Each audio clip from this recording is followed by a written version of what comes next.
Welcome, Dr. James Beckett, Sports Card Insights. Thanks, sponsors, Topps, Panini, and Upper Deck, especially Panini for this one because I pulled four great guys together for this particular episode, talking about specifically male friendships in the hobby that men don't always talk, and they come together around common interests and shared struggles and the bonds that we had on our team, and these guys and others in particular. So I hope you'll resonate with that. And thank you, sponsors, Heritage Auctions, Huggins & Scott Auctions, Mike Stadium Sports Cards, Burbank Sports Cards, ComC.com, and Beckett Media, Beckett Grading, Beckett Authentication. You can see somebody every day, work beside them. That's not uncanny. They could be good friends, but also I have guys that I saw once a month for many years on the show circuit in the 70s that I'm still good friends with. So great hobby and great people in it. So I hope you enjoy this conversation. I want to talk about building esprit de corps and the idea of friendship in the hobby, the aspect of how guys can get close. I do a lot of pro bono consulting with guys, and some of it's ministry stuff. The lament of the lonely male, whether you're the boss or in the trenches, is that guys don't talk to each other. And they're isolated and they're frustrated, and they don't necessarily take it out on their family, but they just are not hitting on all cylinders. Show me a guy that has really good friends. I'm going to show you a guy that's probably going to have his act together at home and at the office, because he's got guys, maybe they're razzing him, but they want him to be the best he can be. And I know you guys had that, and I'm not taking any credit for it other than I think we tried to hire guys in our company that would be guys that you'd want to spend time with, that were sharp, integrity, and all that stuff. The fact that they weren't going to be on our team the rest of their lives, and they were going to go across town to another good place and be there, that's okay. But it just seemed like some of that was friendship-based. Not that Ben and others weren't excellent, because you guys are all excellent, but there was an esprit de corps, and it's not just playing sports together or going on show trips. There has to be some team spirit. Like you say, the brand, I feel like it's something that happened, and we all probably encouraged it to happen, but you can't make it happen.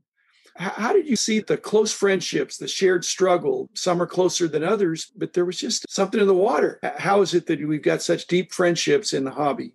Common interest has a lot to do with it. I think you do deserve credit for hiring the right type of people, because we've all seen in other places that if your hiring practices aren't a high standard, you're going to get people that don't always get along, that are bad fits. And not just the guys here on the screen that I'm lucky enough to work with every day, but guys like Rudy Klanick and Pepper and Dave Slipka, guys I'm still friends with. So I think it starts with that common passion and having principles. And I think you have to prove yourself with your work.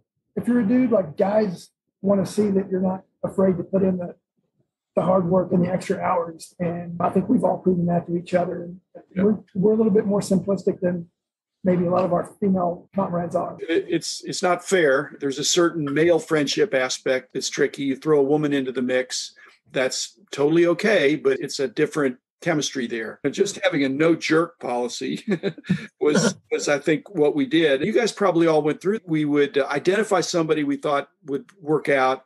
And then I think there was like interviews, and then you guys took the people out to dinner. You guys suffered through that, and you were grilled. It was like a stress interview with the other members of the team. Is this somebody that's going to have my back? And I remember mine when I started at Beckett in 2000. I remember my first interview dinner where we all went out. And I remember it was Grant and Rob. They asked me 50 questions that I was just going, man, I don't know how many of those I got. And it was just random questions about the hobby, just making sure. I think they're just like Tracy mentioned, they're just trying to make sure that you're just not showing up with nothing, that you're going to fit in. And then what's great about it was as soon as you're accepted, you're part of the team, and you just take off and go, and you grow as much as you want. And I think that as far as the guys on the screen, we brought a lot of that from Beckett to it with us over here. And that's part of why it works here too. It's amazing because when you add in people that have worked here that are like Keith Hauer and Mike Payne and Scotty and Joe White, the plethora of guys that have been both places, you see it in all of them. It's an important part of it. And they're all friends that will be friends forever. And all want the best for it and will do whatever it takes to help. And I know that they're going to show up to work every day and do their very best to make the best products they can. But some of you guys were connected ahead of time. It seemed like most people said you went out and hired good people. And I said, no, I think they found us. people heard from something. Wasn't there an Oklahoma connection at some point that we had that one person would say, hey, this is a decent place. They'd bring their friend in and help them. They still had to be on their own 2 feet, but they were. For me, it was answering an ad in Beckett. It was a little 1-inch ad in the monthly. Beckett said, you want to try to work here? And I wrote my resume, sent it in. I knew nobody at Beckett. I'd read their names for 20 years, but I didn't know anybody. I couldn't have picked out anybody in the lineup. I just showed up.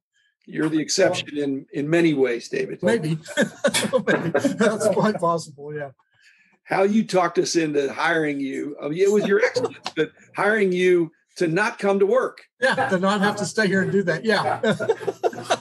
So that's a measure of your excellence. Yeah. Go ahead.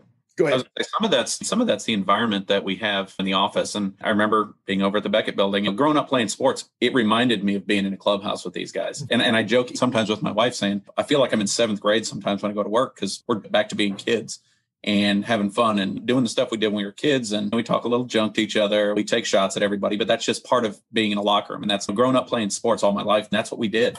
You knew you might take a shot at somebody, but you knew if something happened, you always had their back and they always had yours.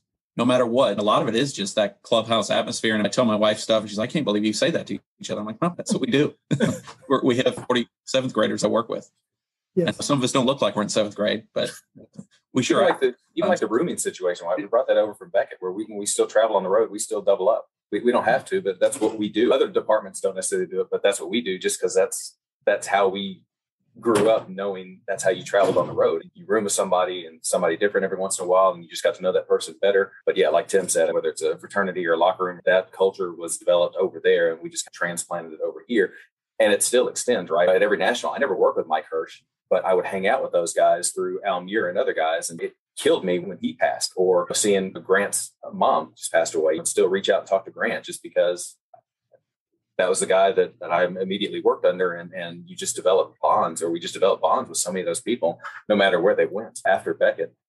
But yeah, that culture definitely came from that building. When I was hired, I think we had 26 people in technical services. That was a big department for putting together price guides. That's where all that stuff was cultivated and learned. Remember, we used to go outside and play basketball constantly. Yeah.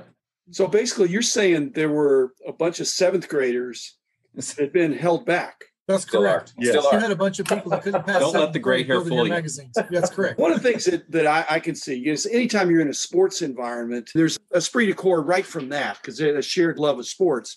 But the way you guys and we were doing of the expression of the sports, you couldn't keep score. What you guys were doing at Beckett Publications, what you're doing now at Panini, a job well done is not shown up on a scoreboard as much as the other guys that are in the trenches know that we hit it out of the park. We did great. And that's what I felt when you guys were on our team, is that it wasn't about how many copies were sold or how we did it. Just we did our best. We got it out. We're on time. It was a quality product, and let the chips fall where they may. But like I say, the only guys that know how great you are the guys that are in the next desk over. And so I think that's part of the esprit de corps that you guys have, and we tried to have too.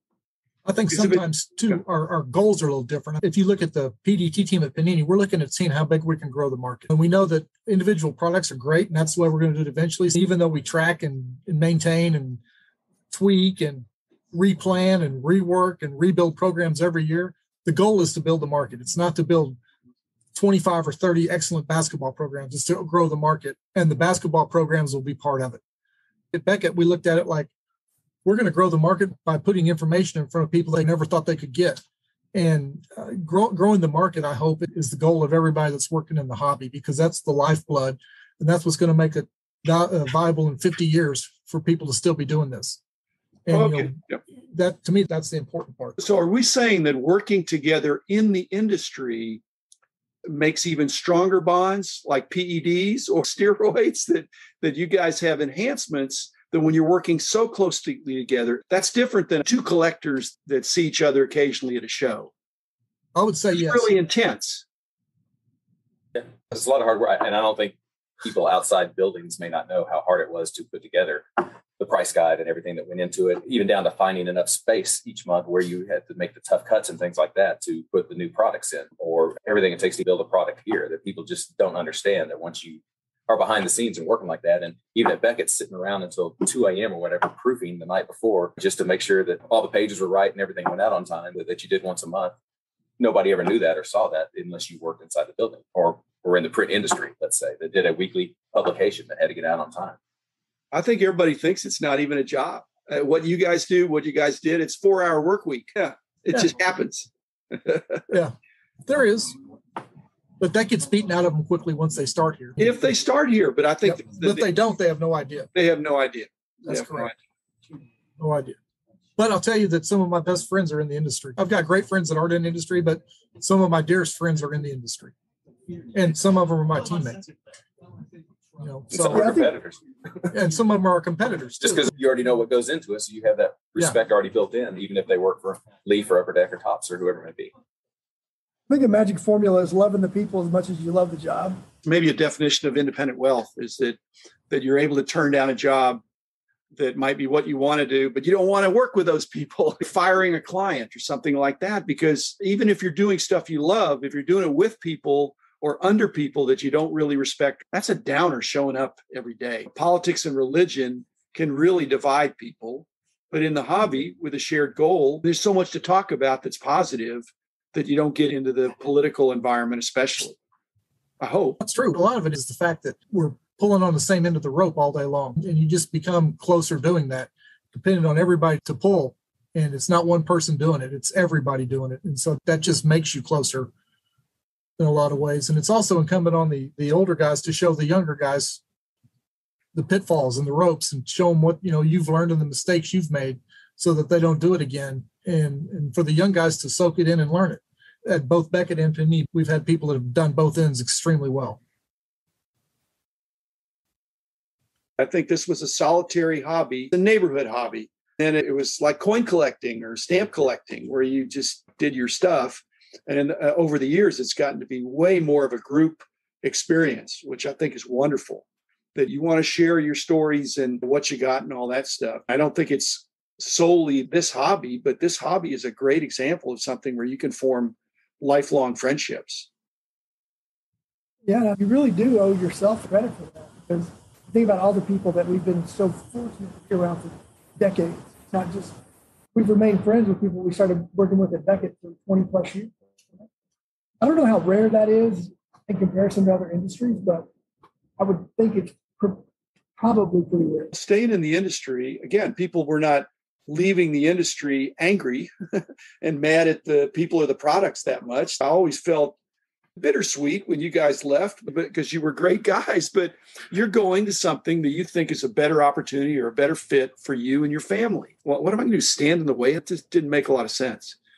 So I love seeing you guys blossom, and the fact that you did it together. Again, feeling there, but you guys landed well. It's the greatest hobby, and to be able to enjoy it with guys that you didn't know that well the first year, you got to know pretty well the second year, and you keep adding on the years, it's piling on better and better memories. We said if they come in tomorrow and tell me that I'm fired, I would say, you know what, that stinks, but man, thank you for 26 of the greatest years I could ever imagine. Now I'm going to go get a real job for the last 10 years. We're never going to get real jobs, Tracy. Never. Hopefully not. Would you rather have 20 years of a fabulous experience or 40 years of a mediocre experience? Oh, I'll take 20. I'll take the 20. Every day. You guys are actually all cruising through the 20s. Pretty soon you guys are going to be old, but my goal is to be old. So. You'll never be old, Dr. All relative. It's all relative. The man in the house of cards. The man in the house of cards. The man in the house of cards is doing color right.